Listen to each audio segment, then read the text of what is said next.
Hi, folks. I just want to talk about how I do evangelism on the streets, not street preaching, preaching as in on the stepladder, but I just want to talk about how I approach evangelism on the streets. And I think it's in two ways. First of all, well, three ways.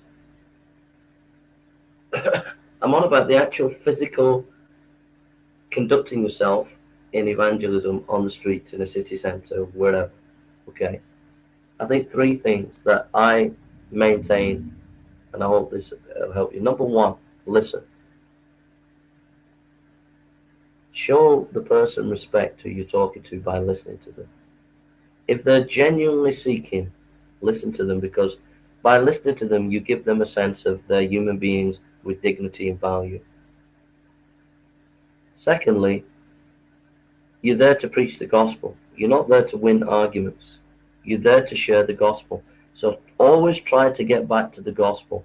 Get back to sin and grace. Sin, say, have you lied? Have you done this? Have you done that? You can be forgiven at the cross. So always come back to the gospel.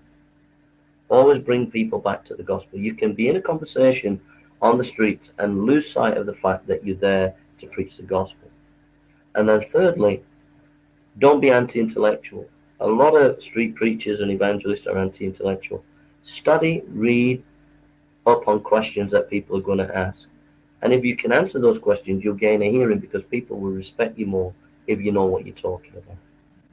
I found these three things are fundamental. Listen to people, always get back to the gospel, the simple gospel, but always be ready to give an answer for the faith that's within you. All right? Thank you for listening, and God bless you. Don't forget my website, jasonburnspreacher.com. God bless.